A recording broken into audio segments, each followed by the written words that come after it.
Codec. Hope life is treating you all perfectly, and welcome to my first YouTube video and build video. I've been maining Necromancer for years now, mainly in PvE, but now also in PvP. So it only felt natural that my first video was gonna be a Necromancer build. I'm not gonna lie, it's been tough. I mean, Necro has a lot of issues. Let's not kid ourselves. I mean, everything from bar space issues to major and minor debuff issues, which means that we have damage issues. You have skills that very much synergizes really poorly in any PvP content. It's been tough. And I think if you see online, if you sort of search up Necromancer builds, you can sort of see, I guess you can say, the consequences of that. As far as I'm concerned, I think you sort of have two good routes if you thinking about building a Necro.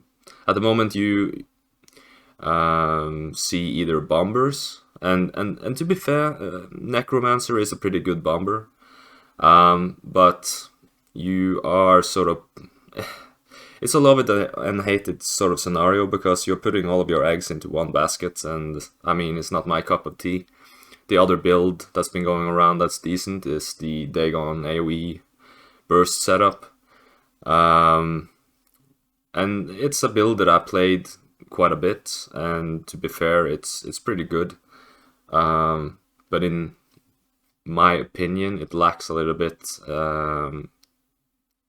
single target pressure, especially in 1vx scenarios. It sort of feels like if you're not having all of your bursts lined up perfectly, and ideally with an ultimate on top of that, if you don't have that, usually you are in big trouble. As well, the Dagon setup is sort of a Necromancer build that is trying its best not to be a Necromancer. And I'm not gonna lie, I mean, I'm very much a dot build enthusiast, and this is a dot build. And I also think that Necromancers, in theory, is supposed to be dot builds, especially if you read the passives. And gear-wise, I mean, this build is not gonna be something out of the ordinary. You've seen it all before. It might be that some of the decisions that I made is gonna raise a few eyebrows. But before you all go apeshit in my comments, please let me explain, and you'll see it's quite rational why I've made the decisions that I have made. So yeah, let's get into it.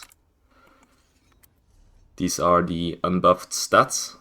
I'm running the Lover Mundustone. Jewels of Misroll as the food. I mean, I'm a broke returning player, so I don't have the coin to run anything more juicy than this, but it does its job. Also Vampire Stage 3 for Undeath. Let's talk about the elephant in the room and get it out of the way. As you can see, I am a wood elf. Why? And I think this is why, or this is one of the things that are really interesting when building a Necromancer, because there are a lot of issues to counter here, and you sort of need to pick the lesser evil.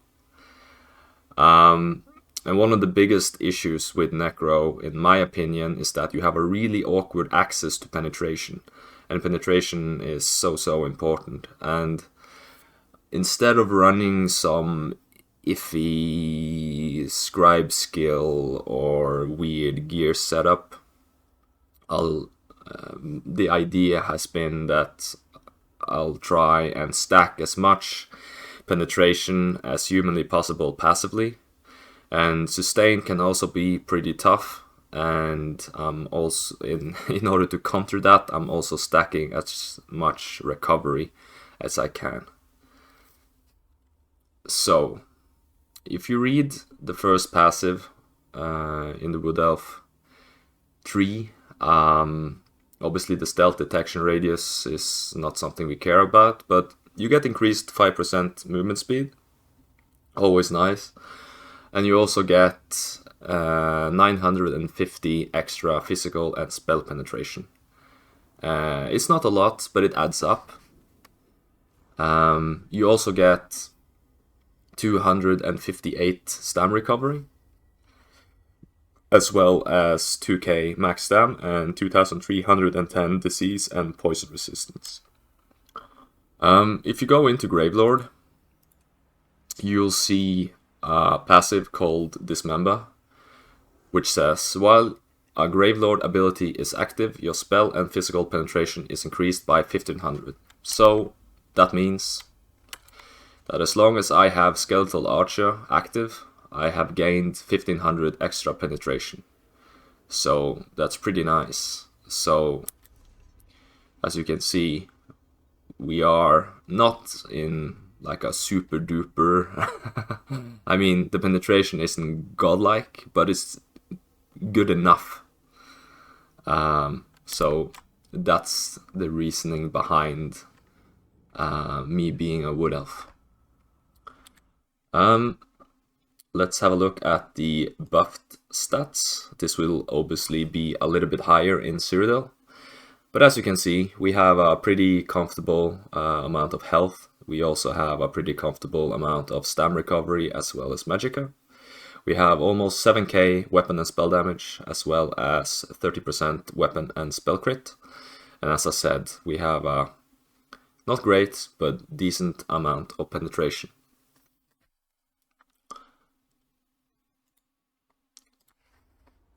Gear, as I said, this is not going to be...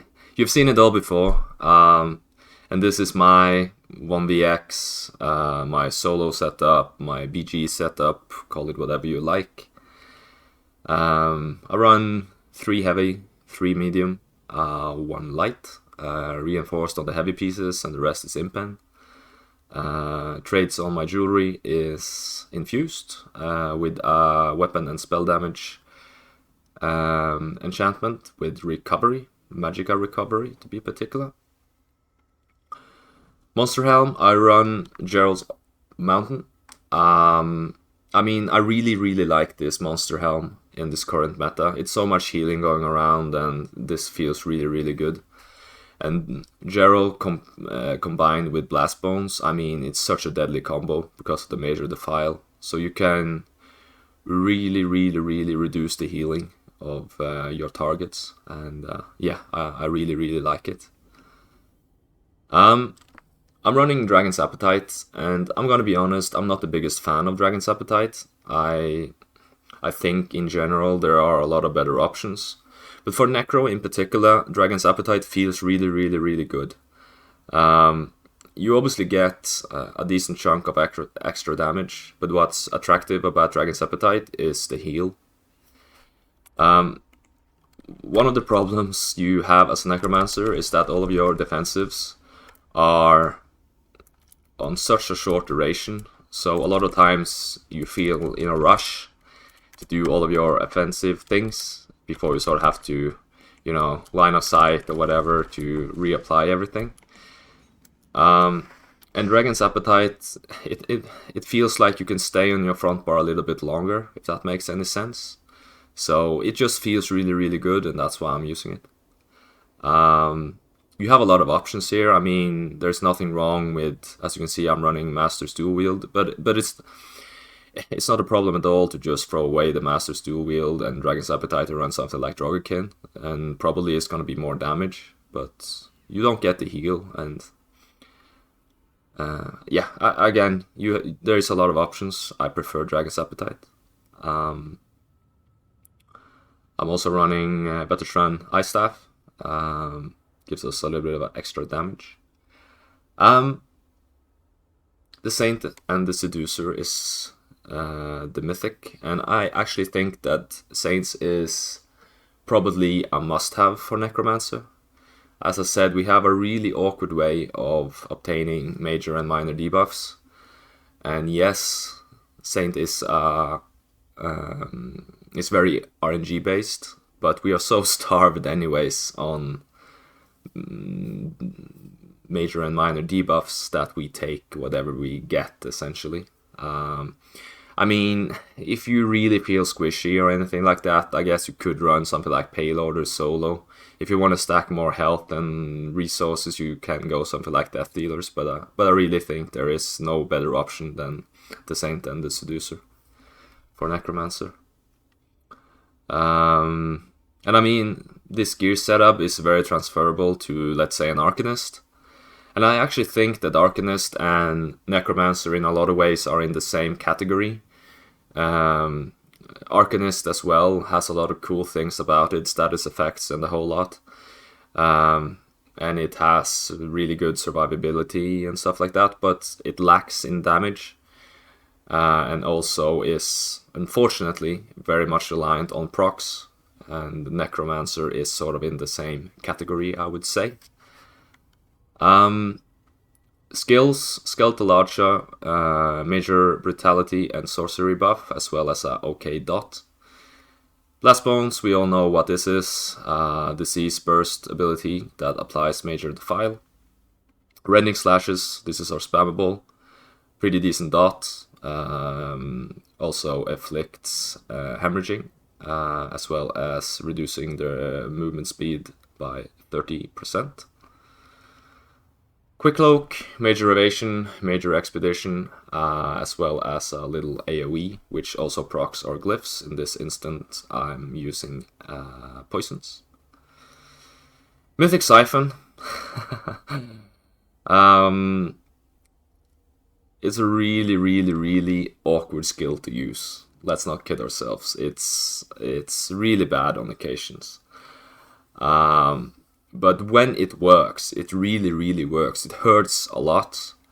But I'll get back to this skill in a little bit. Our front bar ultimate of choice is Thriving Chaos. The main reason I'm using this over, let's say, a Dawnbreaker is, one, we are using a stun, as well as running Dragon's Appetite. And Dragon's Appetite and Thriving Chaos synergizes really well. So if I didn't run a stun and Dragon's Appetite, I'll probably would have run Dawnbreaker. But yeah, it feels really good. Elemental Susceptibility, this is our way of gaining Breach, as well as some status effects. As I said, we're running a stun. The first reason is that I hate Describable Heal with a passion. I think it's clunky, it's unreliable, and I just despise the thing. And I'd rather have a stun. And stun is also something that Necros do not have easy access to. And especially for dot setups and dot builds, stuns are so powerful. And you can combo this thing. I mean, a combo that I've used a billion times and works really well on this build in particular is Blast Bones. You dot them up into a Mythic Siphon. You stun them inside the Mythic Siphon or near the Mythic Siphon, so they take damage by it. Into Elemental Susceptibility, which procs the Veteran Staff. And I mean, that alone is a really strong combo and a lot of damage. And if you then throw an ultimate on top of that, I mean, people are gonna rip. So it's a really strong combination. And I mean, you can play around with this, but stuns, I mean, it's really strong. So that's why I've chosen this. As well as you gain a little bit of recovery, and you also get a little heal. Beckoning Armor, I prefer this morph. I mean, it throws people off guard. You pull them towards you instead of having to run across the map after them. Spirit Guardian, decent heal and damage reduction skill. Oh shit button, resistant flash, pretty strong heal. Mega oh shit button, Goliath, sort of god mode type of skill. It's probably a poorly kept secret that this is probably my favorite ultimate, at least aesthetically. CP, nothing out of the ordinary here either. Fighting Finesse, resilience, master at arms, deadly aim, sustained by suffering, pain's refuge, survival instincts, celerity. I also wanted to talk about my sort of, like I said, this is my solo setup, and this is my sort of group setup. This is pretty much what I was running during mid-year. There's nothing in the way, of course, to run something like Balrogs. I'm running Colossus here. I mean, Colossus is really, really good in group scenarios. It hits hard and provides major vulnerability, so it's a no-brainer, really. I've chosen Echoing Vigor, and this is a flex spot, but I really like Echoing Vigor, especially when several people are using this. You can just stack it and spread it around, and it feels really, really good. But again, it's a flex spot. If you really want to torture yourself, you could run something like Mortal Coil. Mortal Coil is such a good skill on paper, but it just doesn't work in Cyrodiil. I mean, it's enough to stand behind a rock and the tether just breaks and it does nothing for you, but it's an option. You could also run Blood Mist, and I actually think Blood Mist is a pretty slapped upon skill. It's a decent AoE and it heals you a little bit. You could also be crazy and run something like Revealing Flare, just for the passive mitigation. So play around with it. There's a lot of options, and I actually think that that's probably the trick for Necromancer. You just gotta play with it and see what you like and what works for you. This is what I run. So yeah, that's pretty much the build. Let me know what you think. Looking forward to hear what you guys think about the build. And as I said, I'm not a streamer, and this is my first YouTube video, so I don't have a bunch of clips lying around showcasing this build. So I'll just end this video with some BG clips. And yes, I know it's not the ideal way of showcasing a build, but hey, it is what it is. So thank you for your time, and see you later.